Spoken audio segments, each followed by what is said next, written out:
ಚಿತ್ತದಿ ಮೋಕ್ಷ ಮಾರ್ಗದಲ್ಲಿ ನಡೆಸುವುದೆಂಬನು ದರ್ಶನವು.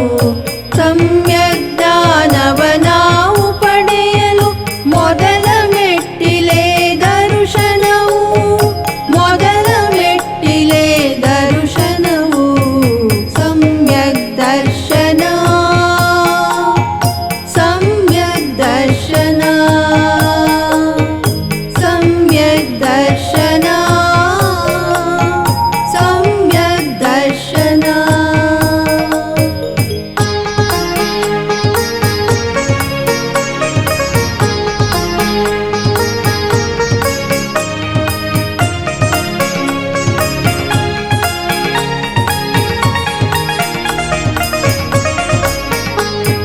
ಪಾಪಕೂಪದಿ ಮೇಲೆತ್ತೆಮ್ಮನು ಹೊರಗಿಣುಕಿಸುವುದು ದರ್ಶನವು. ಪಾಪಕೂಪದಿ ಮೇಲೆತ್ತೆಮ್ಮನು ಹೊರಗಿಣುಕಿಸುವುದು ದರ್ಶನವು. ಇಂದ್ರಿಯ ಸುಖದಿಂದ ತೀಂದ್ರಿಯದೆಡೆ ಒಯ್ಯುವುದೆಮ್ಮನು ದರ್ಶನವು. ಒಯ್ಯುವುದೆಮ್ಮನು ದರ್ಶನವು ಸಮ್ಯಕ್ ದರ್ಶನ. ಸಮ್ಯಕ್ ದರ್ಶನ. ಸಮ್ಯಕ್ ದರ್ಶನ. ಸಮ್ಯಕ್ ದರ್ಶನ.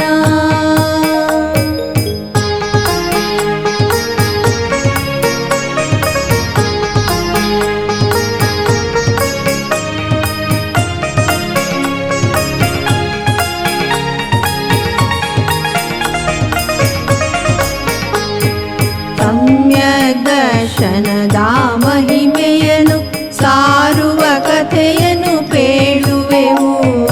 ಸಮ್ಯಕ್ ದರ್ಶನದ ಮಹಿಮೆಯನ್ನು ಸಾರುವ ಕಥೆಯನ್ನು ಪೇಳುವೆವು. ಕೇಳುವ ನಿಮಗೂ ಹೇಳುವ ನಮಗೂ ಸ್ಥಿರವಾಗಿರಲಿ ದರ್ಶನವು. ಸ್ಥಿರವಾಗಿರಲಿ ದರ್ಶನವು ಸಮ್ಯಕ್ ದರ್ಶನ. ಸಮ್ಯಕ್ ದರ್ಶನ. ಸಮ್ಯಕ್ ದರ್ಶನ. ಸಮ್ಯಕ್ ದರ್ಶನ. ಸಮ್ಯಕ್ ದರ್ಶನದ ಅಷ್ಟಾಂಗಕ್ಕೆ ಇದೋ ನಮ್ಮ ನಮನ. ನಾಗೇಂದ್ರ ಕಂಡಂತ ಕನಸು, ಆ ಕನಸ ಕೈಗೂಡೆ ಮಾಡಿಹರು ಮನಸ್ಸು. ಜಿನ ಧರ್ಮ ಧಾರ್ಮಿಕತೆ ಇದೆ ಮೊದಲ ಆದ್ಯತೆ. ಪ್ರಿಯ ವೀಕ್ಷಕರೇ, ಪ್ರತಿ ಭಾನುವಾರ ಬೆಳಗ್ಗೆ ಚಂದನ ವಾಹಿನಿಯಲ್ಲಿ ಪ್ರಸಾರವಾಗುತ್ತಿರುವ ರತ್ನತ್ರಯ ಕಾರ್ಯಕ್ರಮವನ್ನು ವೀಕ್ಷಿಸುತ್ತಿರುವ ತಮ್ಮೆಲ್ಲರಿಗೂ ಹೃತ್ಪೂರ್ವಕವಾದ ಸುಸ್ವಾಗತ.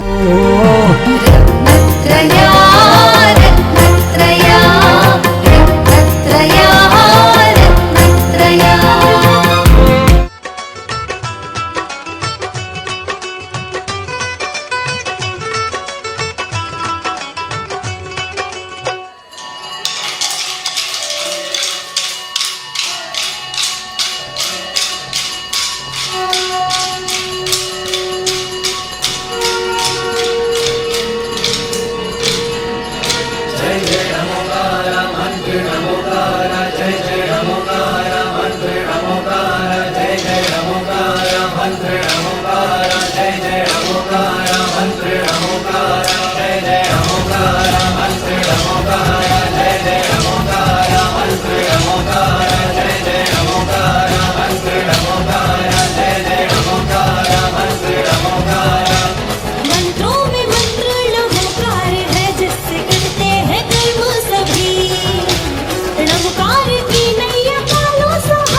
ಗಿರ ಗಿರ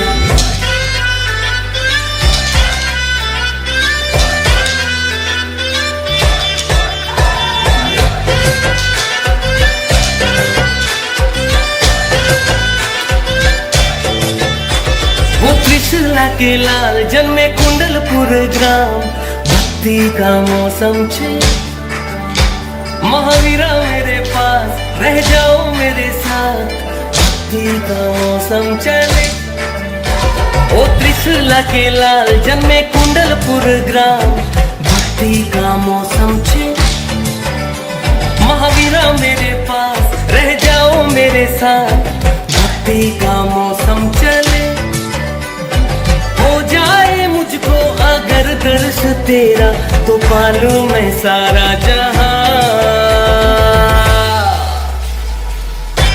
ओ वीरा महारा महावीरा महारा रंगीला थारा भक्ति में झूमे सारी रैन रैन रे ओ वीरा महारा महावीरा महारा रंगीला थारा भक्ति में झूमे सारी रैन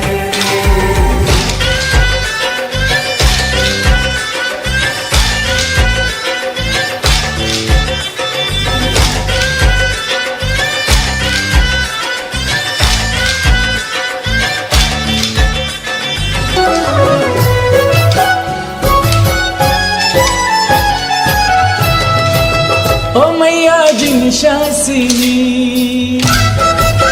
हो तू है हंसासिनी ओ मैया जिन शासिनी तू है हंसासिनी हे भवनवासिनी मैया पद्मासिनी गुण तेरे गाए जिन शासन हे माता पद्मावती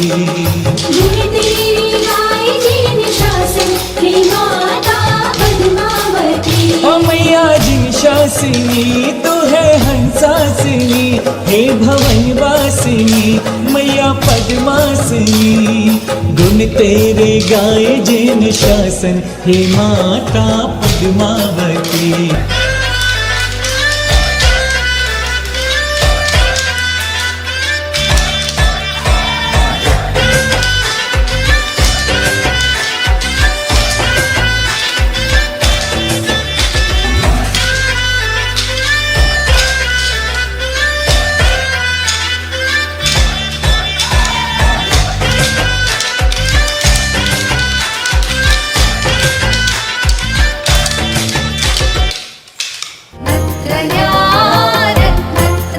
ರತ್ನತ್ರಯದ ವೀಕ್ಷಕರಿಗೆಲ್ಲ ವಂದನೆಗಳು.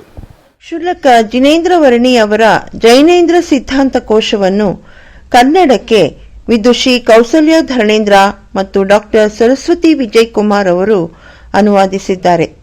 ಜೈನ ಸಿದ್ಧಾಂತದ ಕ್ಲಿಷ್ಟ ಪದಗಳನ್ನು ಸರಳವಾಗಿ ಅರ್ಥೈಸುವ ಜೈನ ಸಿದ್ಧಾಂತ ಕೋಶ ಈಗ 7 ಸಂಪುಟಗಳಲ್ಲಿ ಲಭ್ಯವಿದೆ. ಮೊದಲ 4 ಸಂಪುಟಗಳ ಬೆಲೆ 2850 ರೂಗಳು. ನಂತರದ 3 ಸಂಪುಟಗಳ ಬೆಲೆ 2200. ಎಲ್ಲ 7 ಸಂಪುಟಗಳು ಈಗ ರಿಯಾಯಿತಿ ದರದಲ್ಲಿ ಒಟ್ಟು 4565 ರೂಗಳಿಗೆ ಲಭ್ಯವಿದೆ. ಸಂಪರ್ಕಿಸಿರಿ.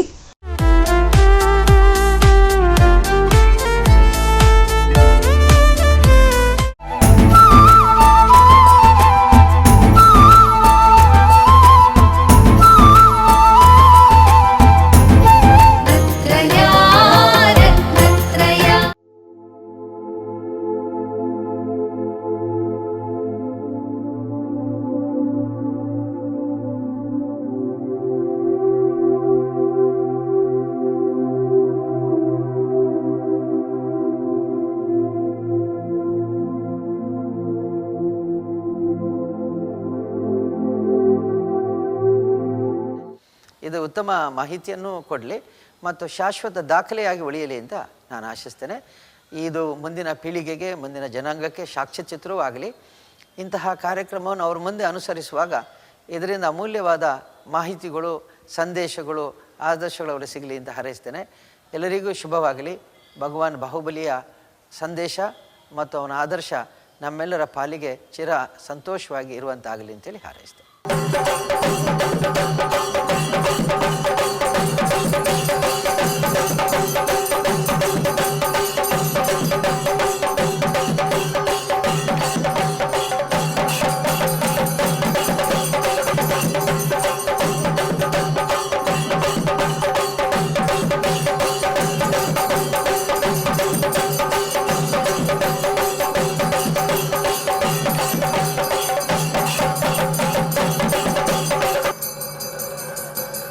ಭಗವಾನ್ ಶ್ರೀ ಬಾಹುಬಲಿ ಸ್ವಾಮಿಯ ಐತಿಹಾಸಿಕ ಈ ಮಹಾಮಸ್ತಕಾಭಿಷೇಕ ಮಹೋತ್ಸವದಲ್ಲಿ ನಾವೆಲ್ಲ ಅತ್ಯಂತ ಸಂತಸ ಸಂಭ್ರಮಗಳಿಂದ ಪಾಲ್ಗೊಳ್ತಾ ಇದ್ದೇವೆ.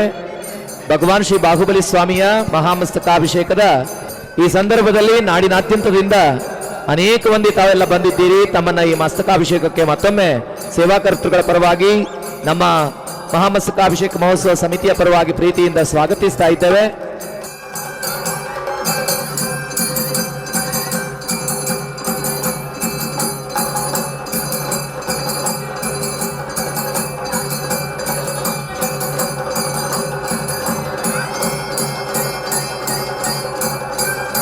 ಬಂಧುಗಳೇ, ಕಾರ್ಕಳ ಶ್ರೀ ಜೈನ ಮಠದ ಪರಮ ಪೂಜ್ಯ ಸಸ್ಯಶ್ರೀ ಲಲಿತಕೀರ್ತಿ ಭಟ್ಟಾರಕ ಭಟ್ಟಾಚಾರ್ಯರ ಮಹಾಸ್ವಾಮೀಜಿಯವರ ಪಾವನ ಸಾನ್ನಿಧ್ಯ ಮತ್ತು ನೇತೃತ್ವದಲ್ಲಿ ನಡೀತಾ ಇರತಕ್ಕಂಥ ಬಾಹುಬಲಿ ಮಹಾಮಸ್ತಕಾಭಿಷೇಕ.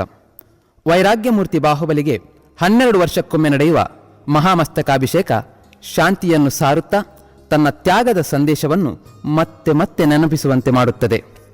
ಭಗವಾನ್ ಬಾಹುಬಲಿಯ ಮೂರ್ತಿ ಮೌನವಾಗಿಯೇ ನಿಂತು ವಿಶ್ವಕ್ಕೆ ತ್ಯಾಗದ ಸಂದೇಶವನ್ನು ಸಾರುತ್ತಿದೆ. ಈ ಆಜಾನುಬಾಹು ಜಗದೇಕ ಮನ್ಮಥ ಬಾಹುಬಲಿಗೆ ವಿಧ ವಿಧ ರೀತಿಯ ದ್ರವ್ಯಗಳಿಂದ ಮಹಾಮಜ್ಜನ ನಡೆಸಲಾಗುತ್ತದೆ. ಮೊದಲನೆಯದಾಗಿ ಜಲಾಭಿಷೇಕ. ಜಗತ್ತಿನ ಸಮಸ್ತ ಜೀವಿಗಳಲ್ಲಿ ಹಲವು ಬಗೆಯ ಜೀವಿಗಳು ಜಲವನ್ನೇ ಅವಲಂಬಿಸಿ ಬದುಕುತ್ತಿವೆ. ಇದನ್ನು ಉಪಮೆ ಮೂಲಕ ಹೇಳುವುದಾದರೆ, ವಿಶ್ವದಲ್ಲಿ ಅಮೃತಕ್ಕೆ ಸಾಮೀಪ್ಯದಲ್ಲಿರುವ ಮತ್ತೊಂದು ವಸ್ತು ಎಂದರೆ ಅದು ಶುದ್ಧ ನೀರು ಎನ್ನುವ ಮಾತೂ ಕೂಡ ಇದೆ. ಅತಿ ಪರಿಶುದ್ಧ ಆತ್ಮನೆನಿಸಿ ಮೋಕ್ಷಗಾಮಿಯಾದ ಬಾಹುಬಲಿಗೆ ಮನವಚನಕಾಯದಿಂದ ಮಂತ್ರಿಸಿದ ಜಲವನ್ನು ಭಕ್ತಿಯಿಂದ ಅಭಿಷೇಕ ಮಾಡಲಾಗುತ್ತದೆ. ಈ ಅರ್ಥಪೂರ್ಣ ಅಭಿಷೇಕದಿಂದ ಬಾಹುಬಲಿಯ ಮೂರ್ತಿಯೂ ಇನ್ನಷ್ಟು ಸುಂದರವಾಗಿ ಕಂಗೊಳಿಸುತ್ತದೆ. ಅದರ ಜೊತೆಗೆ ಮನುಷ್ಯನ ಮನಸ್ಸಿಗೆ ಅಂಟಿದ ಕೊಳೆಯೂ ನಾಶವಾಗುತ್ತಿದೆ ಎಂಬ ಭಾವದೊಂದಿಗೆ ಭಾವಪೂರ್ಣವಾಗಿ ಈ ಜಲದ ಅಭಿಷೇಕ ಮಾಡುವುದರಿಂದ ನಮ್ಮ ಮನಸ್ಸು ಹಲವು ಕೊಳೆಗಳಿಂದ ಮುಕ್ತವಾಗಿ ಪರಿಶುದ್ಧವಾಗತೊಡಗುತ್ತದೆ. ಜನ್ಮಜರ ಮೃತ್ಯು ವಿನಾಶನಾಯ ಜಲಂ ನಿರ್ವಪಾಮಿತಿ ಸ್ವಾಹ ಎಂಬ ಆತ್ಮ ಪವಿತ್ರಗೊಳ್ಳುವ ಮಂತ್ರದೊಂದಿಗೆ ಭವದಿಂದ ಆತ್ಮನನ್ನು ಸುತ್ತಿಕೊಂಡ ಪಾಪಾಣುಗಳು ಬಿಡುಗಡೆಗೊಳ್ಳುತ್ತದೆ ಎಂಬ ಭಾವನೆ. ಬಾಹ್ಯ ಕಲ್ಮಶವಲ್ಲದೆ ನಮ್ಮ ಈ ಆಂತರಿಕ ಕಲ್ಮಶವು ನಿವಾರಣೆಯಾಗುತ್ತದೆ ಎಂಬ ಭಾವದೊಂದಿಗೆ ಅಭಿಷೇಕವನ್ನು ಮಾಡಲಾಗುವುದು.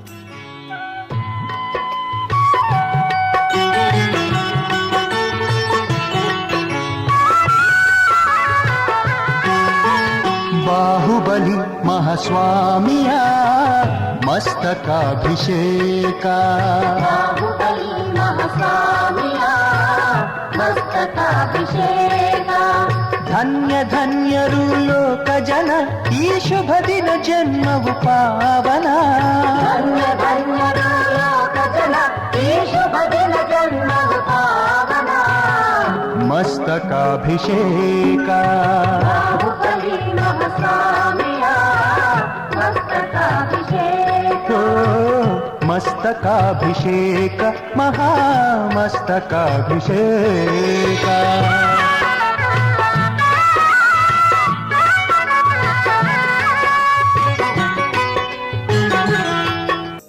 ಆದಿನಾಥರು ಮುನಿದೀಕ್ಷೆಯನ್ನು ಪಡೆದುಕೊಂಡು ಆಹಾರಕ್ಕಾಗಿ ಹೊರಟಾಗ ಅವರಿಗೆ ಮೊದಲಿಗೆ ಆಹಾರವಾಗಿ ದೊರೆತಿದ್ದು ಈ ಇಕ್ಷುರಸ. ಯಾವಾಗ ವೃಷಭನಾಥ ಸ್ವಾಮಿ ಉಳುಮೆ ಮಾಡತಕ್ಕಂಥ ರೈತರಿಗೆ ಬಾಯಿಗೆ ಬುಟ್ಟಿಯನ್ನು ಕಟ್ಟುವುದಕ್ಕೆ ಹೇಳಿದ್ರೋ, ಅವ್ರೇನು ಕೆಟ್ಟ ಕೆಲಸವನ್ನ ಅಥವಾ ಆ ಜೀವಿಗಳ ಆಹಾರದ ಸಂಗ್ರಹಣೆಗೆ ತಡೆ ಒಡ್ತಕ್ಕಂಥ ಕೆಲಸವನ್ನ ಸೂಚಿಸಿದ್ರೋ ಅದರ ಪಾಪದ ಫಲ ಅವರ ಆತ್ಮನಿಗೆ ಅಂಟಿಕೊಳ್ಳುತ್ತೆ.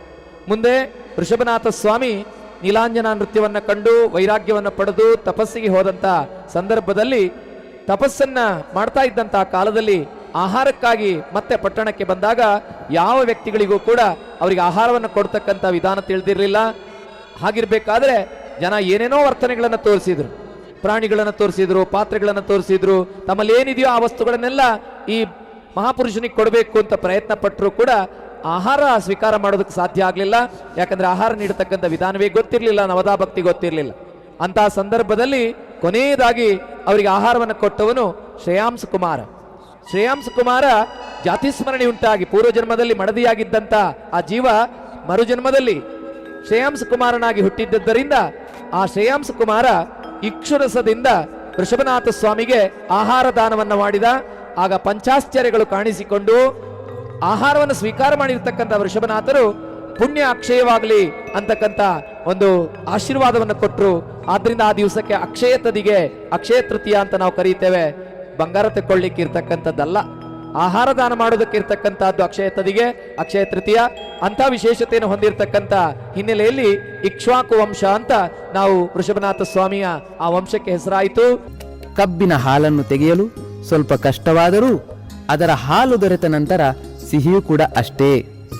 ಭಗವಾನ್ ಬಾಹುಬಲಿಗೆ ಈ ಇಕ್ಷುರಸವನ್ನು ಅಭಿಷೇಕ ಮಾಡುತ್ತಾ ಸಂಸಾರದ ಕಷ್ಟವನ್ನು ಸಹಿಸಿ ಆತ್ಮನಿಗೆ ಆಧ್ಯಾತ್ಮದ ಸಿಹಿಯನ್ನು ಉಣಿಸಿ ನಮ್ಮಾತ್ಮನನ್ನು ಪರಿಶುದ್ಧನನ್ನಾಗಿ ಮಾಡುತ್ತದೆ ಈ ಇಕ್ಷುರಸದ ಅಭಿಷೇಕ ಎನ್ನುವ ಭಾವನೆ. ಈ ಸಿಹಿಯಾದ ಇಕ್ಷುರಸದಂತೆ ಕಷ್ಟ ಸುಖ ಎರಡನ್ನೂ ಸಿಹಿಯಾಗಿ ತೆಗೆದುಕೊಂಡು ಆತ್ಮನಿಗೆ ದುಃಖಾಣು ಕರ್ಮಗಳು ಅಂಟಬಾರದೆಂಬ ಭಾವನೆಯೊಂದಿಗೆ ಅಂತರಂಗದ ಯೋಚನೆಯಲ್ಲಿ ಅಜಾನುಬಾಹು ಬಾಹುಬಲಿಗೆ ಅಭಿಷೇಕವನ್ನು ಮಾಡಲಾಗುವುದು. ಈಗ ಕ್ಷೀರಾಭಿಷೇಕ. ಯುಗದ ಪ್ರಾರಂಭದಲ್ಲಿ ಕಾಮಧೇನುವಿಗೆ ಬಹಳಷ್ಟು ಪ್ರಾಶಸ್ತ್ಯ ನೀಡಲಾಗುತ್ತಿತ್ತು. ಕ್ಷೀರದಲ್ಲಿ ಜೀವಿಗಳು ಉತ್ಪತ್ತಿಯಾಗುವುದಿಲ್ಲ. ಶ್ವೇತವರ್ಣದ ಹಾಲು ನಿಷ್ಕಲ್ಮಶತೆಯ ಸಂಕೇತ. ತೀರ್ಥಂಕರರು ಜನಿಸಿದಾಗ ಅವರ ಶರೀರದ ರಕ್ತ ಯಾವ ಬಣ್ಣದಲ್ಲಿರ್ತದೆ ಅಂತ ಕೇಳಿದ್ರೆ ನಮ್ಮ ಆಚಾರ್ಯರು ಹೇಳ್ತಾರೆ ಅದು ಬಿಳಿ ಬಣ್ಣದಲ್ಲಿರ್ತದೆ. ಜಗತ್ತಿನ ಉಳಿದ ಜೀವಿಗಳ ರಕ್ತ ಕೆಂಪು ಬಣ್ಣದಲ್ಲಿದ್ದರೆ ಜಿನೇಶ್ವರರಾಗಿ ಮುಕ್ತಿಯನ್ನು ಪಡೀತಕ್ಕಂಥ ತೀರ್ಥಂಕರರ ಶರೀರದ ರಕ್ತ ಹಾಲಿನ ಬಣ್ಣದಲ್ಲಿರ್ತದೆ, ಬೆಳ್ಳಗಿರ್ತದೆ ಅಂತ. ಅದ್ಯಾಕೆ ಅಂತ ಜಿಜ್ಞಾಸೆ ತುಂಬ ಜನ ಮಾಡ್ತಾರೆ. ಒಂದ್ಸಲ ಶ್ರೀ ಕ್ಷೇತ್ರ ಧರ್ಮಸ್ಥಳದ ಶ್ರೀಮತಿ ಹೇಮಾವತಿ ಹೆಗ್ಗಡೆಯವರು ಒಂದು ಮಾತನ್ನು ಹೇಳ್ತಾ ಇದ್ರು, ಬಹಳ ಸುಂದರವಾದ ಮಾತು. ಒಬ್ಬಳು ತಾಯಿ ಒಂದು ಮಗುವಿಗೆ ಜನ್ಮವನ್ನು ಕೊಟ್ಟಾಗ ಅವಳ ಎದೆಯಲ್ಲಿ ಹಾಲು ಉಕ್ಕಿ ಬರ್ತದೆ. ಒಂದು ಮಗುವಿನ ಬಗೆಗೆ ವಾತ್ಸಲ್ಯ ಇರ್ತಕ್ಕಂಥ ತಾಯಿಯೇ ಎದೆಯಲ್ಲಿಯೇ ಹಾಲು ಬೆಳ್ಳಗೆ ಉಕ್ಕಿ ಬರ್ತದೆ ಅಂತ ಆದರೆ 3 ಲೋಕಗಳ ಜೀವಿಗಳ ಬಗ್ಗೆ ಮಮಕಾರ ವಾತ್ಸಲ್ಯ ಇರ್ತಕ್ಕಂಥ ಜಿನೇಶ್ವರರ ಶರೀರದಲ್ಲಿ ಬಿಳಿ ರಕ್ತ ಇರ್ತಕ್ಕಂಥದ್ದು ಆಶ್ಚರ್ಯ ಅಲ್ಲ ಅಂತ. ತ್ಯಾಗವೀರ ಬಾಹುಬಲಿಗೆ ಕ್ಷೀರಾಭಿಷೇಕ ಮಾಡುತ್ತಿರುವಾಗ ಮನ್ಮಥರೂಪಿ ಬಾಹುಬಲಿಯ ಸೌಂದರ್ಯವನ್ನು ಕಣ್ತುಂಬಿಕೊಳ್ಳಲು 2 ಕಣ್ಣುಗಳೂ ಸಾಕಾಗುವುದಿಲ್ಲ. ಬಾಹುಬಲಿಗೆ ಮಾಡುವಂತಹ ಹಾಲಿನ ಮಸ್ತಕಾಭಿಷೇಕ ಜೋಗ ಜಲಪಾತದಂತೆ ಅಲೆ ಅಲೆಯಾಗಿ ಇಳಿಯುತ್ತಿರುವಾಗ ಜಗತ್ತಿನ ಎಲ್ಲ ಜಂಜಾಟ ಮೆದುಳಿನಿಂದ ಹೊರದೂಡಲ್ಪಟ್ಟು ನಮ್ಮಾತ್ಮವೂ ಆ ಅನುಭವವನ್ನು ಅನುಭವಿಸುವಂತೆ ಭಾಸವಾಗುತ್ತದೆ. ಕ್ಷೀರಾಭಿಷೇಕವನ್ನು ನೋಡ್ತಾ ಇದ್ದ ಹಾಗೆ ಅಹಂಕಾರ ಭರಿತನಾಗಿರ್ತಕ್ಕಂಥ ಚಾವುಂಡರಾಯನ ಚರಿತ್ರೆ ನಮಗೆ ನೆನಪಾಗ್ತದೆ. ಚಾವುಂಡರಾಯನ ಅಹಂಕಾರವನ್ನ ಮಾನಕಶಾಯವನ್ನ ಸೋಲಿಸಿದಂತಹ ಅಭಿಷೇಕ ಅದು ಕ್ಷೀರಾಭಿಷೇಕ. ಗುಳ್ಳಕಾಯಜ್ಜಿಯ ಭಕ್ತಿಯನ್ನ ಇಡೀ ಜಗತ್ತಿಗೆ ತಿಳಿಯಪಡಿಸಿದಂತಹ ಅಭಿಷೇಕ ಅದು ಕ್ಷೀರಾಭಿಷೇಕ. ಜಿನಶಾಸನ ದೇವತೆಗಳ ಶಕ್ತಿ ಏನು ಅಂತ ಜಗತ್ತಿಗೆ ತಿಳಿಯಪಡಿಸಿದಂತಹ ಅಭಿಷೇಕ ಅದು ಕ್ಷೀರಾಭಿಷೇಕ. ಕ್ಷೀರ ಸಮುದ್ರದಿಂದ ದೇವಾನುದೇವತೆಗಳು ಪಾಂಡುಕ ಶಿಲೆಯಲ್ಲಿ ಜಿನ ಶಿಶುವಿಗೆ ಜನ್ಮಾಭಿಷೇಕವನ್ನು ನೆರವೇರಿಸತಕ್ಕಂತಹ ಅಭಿಷೇಕವನ್ನು ನೆನಪು ಮಾಡತಕ್ಕಂಥ ಅಭಿಷೇಕ ಅದು ಕ್ಷೀರಾಭಿಷೇಕ. ಬೆಳ್ಳಿಯ ಮೂರ್ತಿಯಂತೆ ಕಂಗೊಳಿಸತಕ್ಕಂಥ ಸಂದರ್ಭ ಬರುವುದು ಅದು ಕ್ಷೀರಾಭಿಷೇಕದಲ್ಲಿ. ಕ್ಷೀರಾಭಿಷೇಕವನ್ನು ನೋಡ್ತಾ ಇದ್ದ ಹಾಗೆ ಅಹಂಕಾರ ಭರಿತನಾಗಿರ್ತಕ್ಕಂಥ ಚಾವುಂಡರಾಯನ ಚರಿತ್ರೆ ನಮಗೆ ನೆನಪಾಗ್ತದೆ. ಚಾವುಂಡರಾಯನ ಅಹಂಕಾರವನ್ನ ಮಾನಕಶಾಯವನ್ನ ಸೋಲಿಸಿದಂತಹ ಅಭಿಷೇಕ ಅದು ಕ್ಷೀರಾಭಿಷೇಕ. ಗುಳ್ಳಕಾಯಜ್ಜಿಯ ಭಕ್ತಿಯನ್ನ ಇಡೀ ಜಗತ್ತಿಗೆ ತಿಳಿಯಪಡಿಸಿದಂತಹ ಅಭಿಷೇಕ ಅದು ಕ್ಷೀರಾಭಿಷೇಕ. ಜಿನಶಾಸನ ದೇವತೆಗಳ ಶಕ್ತಿ ಏನು ಅಂತ ಜಗತ್ತಿಗೆ ತಿಳಿಯಪಡಿಸಿದಂಥ ಅಭಿಷೇಕ ಅದು ಕ್ಷೀರಾಭಿಷೇಕ. ಕ್ಷೀರ ಸಮುದ್ರದಿಂದ ದೇವಾನುದೇವತೆಗಳು ಪಾಂಡುಕ ಶಿಲೆಯಲ್ಲಿ ಜಿನ ಶಿಶುವಿಗೆ ಜನ್ಮಾಭಿಷೇಕವನ್ನು ನೆರವೇರಿಸತಕ್ಕಂತಹ ಅಭಿಷೇಕವನ್ನು ನೆನಪು ಮಾಡತಕ್ಕಂಥ ಅಭಿಷೇಕ ಅದು ಕ್ಷೀರಾಭಿಷೇಕ. ಬೆಳ್ಳಿಯ ಮೂರ್ತಿಯಂತೆ ಕಂಗೊಳಿಸತಕ್ಕಂಥ ಸಂದರ್ಭ ಬರುವುದು ಅದು ಕ್ಷೀರಾಭಿಷೇಕದಲ್ಲಿ. ಭವ್ಯ ವಿಶಾಲ ಮೂರ್ತಿಗೆ ಇಳಿದು ನಮಿಸಿ ಹೊರಟಿಹ ಜನರೆಲ್ಲ ಧನ್ಯ ಧನ್ಯರು ಲೋಕ ಜನ ಈ ಶುಭ ದಿನ ಜನ್ಮವು ಪಾವನ. ಮಸ್ತಕಾಭಿಷೇಕ ಬಾಹುಬಲಿ ಮಹಾಸ್ವಾಮಿಯ ಮಸ್ತಕಾಭಿಷೇಕ. ಮಸ್ತಕಾಭಿಷೇಕ ಮಹಾಮಸ್ತಕಾಭಿಷೇಕ.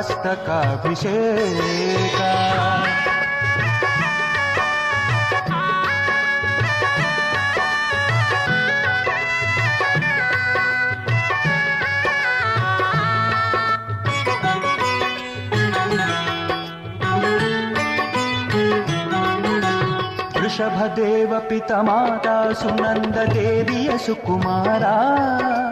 ಚಕ್ರವರ್ತಿ ಭರತೇಶನ ಪ್ರೀತಿಯ ಪ್ರೇಮದ ಸಹೋದರ. ಚಕ್ರವರ್ತಿ ಭರತೇಶ ವೆಂಕಟೇಶನ ಪ್ರೀತಿಯ ಪ್ರೇಮದ ಸಹೋದರ. ಧರ್ಮಯುದ್ಧದಿ ಅಣ್ಣನ ಗೆದ್ದು ರಾಗದ್ವೇಷಗಳ ಲಾಲಸೆ ತೊರೆದು. ಧರ್ಮಯುದ್ಧದಿ ಅಣ್ಣನ ಗೆದ್ದು ರಾಗದ್ವೇಷಗಳ ಲಾಲಸೆ ತೊರೆದು. ಸೋದರ ಸೋಲಿನ ತಾಪಕ್ಕೆ ನೊಂದು ತಪಸಿ ಹೊರಟನು ಬಾಹುಬಲಿ. ಧನ್ಯ ಧನ್ಯರು ಲೋಕ ಜನ ಈ ಶುಭ ದಿನ ಜನ್ಮವು ಪಾವನ. ಮಸ್ತಕಾಭಿಷೇಕ ಬಾಹುಬಲಿ ಮಹಾಸ್ವಾಮಿಯ ಮಸ್ತಕಾಭಿಷೇಕ. ಆ ಭುಜಬಲಿಯಾಗಿ ಕಂಗೊಳಿಸ್ತಕ್ಕಂಥ ದಿವ್ಯವಾದ ಮೂರ್ತಿಯಾಗಿ ನಮ್ಮ ಮುಂದೆ ಕಲ್ಕಚೂರ್ಣದಲ್ಲಿ ಶೋಭಿಸ್ತಾ ಇರುವುದನ್ನು ನಾವು ಕಾಣ್ತಾ ಇದ್ದೇವೆ. ಬಾಹುಬಲದ ಆ ದಿವ್ಯತೆಯನ್ನ ಕಲ್ಕಚೂರ್ಣದ ಅಭಿಷೇಕದಲ್ಲಿ ನಾವು ಗಮನಿಸಬೇಕು. ಭಗವಾನ್ ಶ್ರೀ ಬಾಹುಬಲಿ ಸ್ವಾಮಿ ಎಷ್ಟು ಸುಂದರವಾಗಿ ಈ ಕಲ್ಕಚೂರ್ಣದ ಅಭಿಷೇಕದಲ್ಲಿ ಶೋಭಿಸ್ತಾನೆ ಅಂದ್ರೆ ಅಮೃತಶಿಲೆಯಲ್ಲಿ ಕೆತ್ತಿಟ್ಟಂತಹ ಜಿನಬಿಂಬದ ಹಾಗೆ ಭಗವಂತನ ಬಿಂಬ ನಮ್ಮ ಕಣ್ಣೆದುರು ಕಾಣಿಸಿಕೊಳ್ತಾ ಇದೆ. ಒಂದು ಕ್ಷಣ ನಮಗೆ ಶ್ರವಣ ಬೆಳಗುಳ ನೆನಪಾಗ್ತದೆ. ಈಗ ಅರಶಿನದ ಅಭಿಷೇಕ. ಬಾಹುಬಲಿ ಮೋಕ್ಷಗಾಮಿಯಾದ ನಂತರ 525 ಬಿಲ್ಲಳತೆಯ ಚಿನ್ನದ ಮೂರ್ತಿಯನ್ನು ಭರತನಿಂದ ಸ್ಥಾಪಿಸಲ್ಪಟ್ಟಿತು ಎಂಬ ಪ್ರತೀತಿ ಇದೆ. ಆ ಮೂರ್ತಿಯನ್ನು ಮನದೊಳಗೆ ತುಂಬಿಕೊಳ್ಳುತ್ತಾ ಬಾಹುಬಲಿಗೆ ಅರಶಿನದ ಮಹಾಮಸ್ತಕಾಭಿಷೇಕ ಮಾಡುತ್ತಿರುವಾಗ ಚಿನ್ನದ ಬಿಂಬದಂತೆ ಭಾಸ ಮಾಡಿಕೊಳ್ಳಬಹುದು. ಅಷ್ಟೇ ಅಲ್ಲದೆ ಅರಶಿನಕ್ಕೆ ವಿಷವನ್ನು ಶಮನ ಮಾಡುವ ಶಕ್ತಿ ಇರುವುದರಿಂದ ಬಾಹುಬಲಿಗೆ ಮಾಡುವ ಅರಶಿನದ ಅಭಿಷೇಕದಿಂದ ಮನಸ್ಸಿನ ವಿಷವೂ ನಾಶವಾಗುತ್ತದೆ. ಸಮವ ಸರಳ ಭಗವಾನ್ ಕೇಸರಿಯ ಗೋಮಟೇಶ ಭಗವಾನ್ ಕೇಸರಿಯ ಕೇಸರಿಯ ಕೇಸರಿಯ आज हमारे रंग केसरिया केसरिया केसरिया आज हमारे रंग केसरिया. ಬಾಹುಬಲಿಗೆ ಮಾಡುವ ಚತುಷ್ಕೋನ ಅಭಿಷೇಕದಿಂದ ದೇವಗತಿ, ಮನುಷ್ಯಗತಿ, ತಿರ್ಯಂಚಗತಿ, ನರಕಗತಿ ಇವೆಲ್ಲದರ ಒಳಗೆ ತಿರುಗಾಡುತ್ತಿರುವ ಆತ್ಮಕ್ಕೆ ಈ ಚತುಷ್ಕೋನ ಅಭಿಷೇಕದಿಂದ ಭವಬಂಧನದಿಂದ ಬಿಡುಗಡೆ ಹೊಂದುವಂತಾಗಲಿ ಎಂಬ ಹಾರೈಕೆ. ಈಗ ಶ್ರೀಗಂಧದ ಅಭಿಷೇಕ. ಶ್ರೀಗಂಧ ಸುವಾಸನೆಯುಕ್ತ ವಸ್ತು. ಬಾಹುಬಲಿಯ ತ್ಯಾಗ ಸಂದೇಶ ಪೂರ್ತಿ ಭವಾಮಂಡಲದಲ್ಲಿ ಪಸರಿಸಲಿ ಎಂಬ ಭಾವದಿಂದ ಶ್ರೀಗಂಧವನ್ನು ಭಕ್ತಿಪೂರ್ವಕವಾಗಿ ಅಭಿಷೇಕ ಮಾಡಲಾಗುತ್ತದೆ. ಶ್ರೀಗಂಧದ ಅಭಿಷೇಕ ಬಾಹುಬಲಿಯ ಕಾಂತಿಯನ್ನು ವಿಶೇಷವಾಗಿ ಹೆಚ್ಚಿಸಿದಂತೆ ಆತ್ಮದ ಕಾಂತಿಯು ಅಂತರ್ಯದೊಳಗೆ ಬೆಳಗುತ್ತದೆ ಎನ್ನುವ ಭಾವನೆ ಇದೆ. ಈಗ ರಕ್ತಚಂದನದ ಅಭಿಷೇಕ. ಭಗವಾನ್ ಬಾಹುಬಲಿಗೆ ರಕ್ತಚಂದನದ ಅಭಿಷೇಕ ಮಾಡುತ್ತಿರುವಾಗ ಅದನ್ನು ನೋಡಿ ಹೃದಯ ತುಂಬಿಸಿಕೊಳ್ಳುವಾಗ ಆತ್ಮಕ್ಕಾಗುವ ಸಂತೋಷ ಸಂಭ್ರಮ ಅನುಭವಿಸುವುದೇ ಪುಣ್ಯದಾಯಕ. ಈ ಚಂದನದ ಮೂರ್ತಿಗೆ ಈ ಚಂದನದ ಅಭಿಷೇಕ ನಯನ ಮನೋಹರ.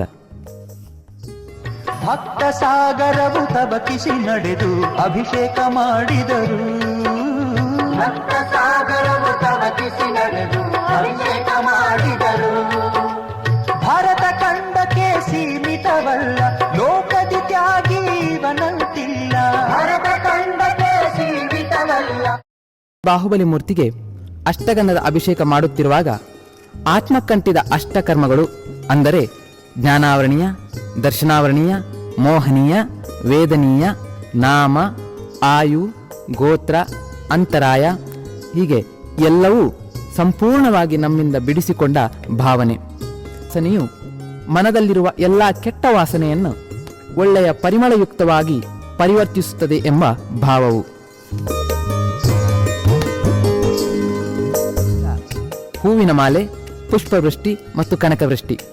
ಬಾಹುಬಲಿ ಭಗವಾನರಿಗೆ ಸುಮಧುರ ಪುಷ್ಪಗಳಿಂದ ಪುಷ್ಪವೃಷ್ಟಿಯನ್ನ ಮಾಡಿ ಹೂವಿನ ಮಾಲೆಯನ್ನ ಹಾಕಿ ಆತನ ಮನ್ಮಥರೂಪಿ ಸೌಂದರ್ಯವನ್ನು ನೋಡುವುದು ಕಣ್ಣಿಗೆ ಒಂದು ಹಬ್ಬ. ಎಲ್ಲರೂ ಭಕ್ತಿಭಾವದಿಂದ ಹೂವಿನ ಮಾಲೆಯನ್ನು, ಕನಕವೃಷ್ಟಿಯನ್ನು ಮಾಡುವಾಗ ದೇವತೆಗಳೂ ಕೂಡ ಕೈ ಮುಗಿಯುತ್ತಾರೆ ಎಂಬ ಭಾವನೆ.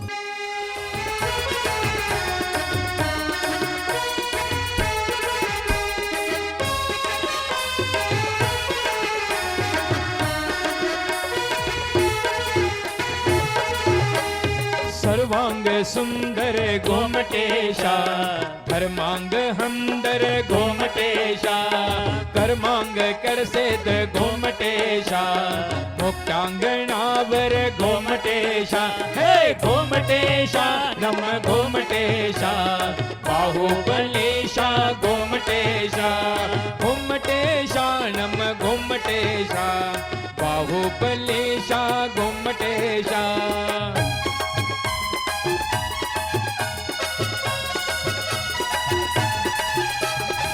ಬಾಹುಬಲಿಗೆ ಮಹಾಮಸ್ತಕಾಭಿಷೇಕವನ್ನು ಮುಗಿಸಿ ಆರತಿ ಎತ್ತಿ ಪೂಜಿಸಲಾಗುತ್ತದೆ. ಬಾಹುಬಲಿಯ ಕೆಳಗಿನಿಂದ ಮೇಲಕ್ಕೆ ಆರತಿ ಬೆಳಗುವುದು ಮನತುಂಬಿಕೊಂಡಾಗ ಜಗತ್ತೇ ಮರೆತು ಅದರೊಳಗೆ ಲೀನವಾದಂತೆ ಭಾಸವಾಗುತ್ತದೆ.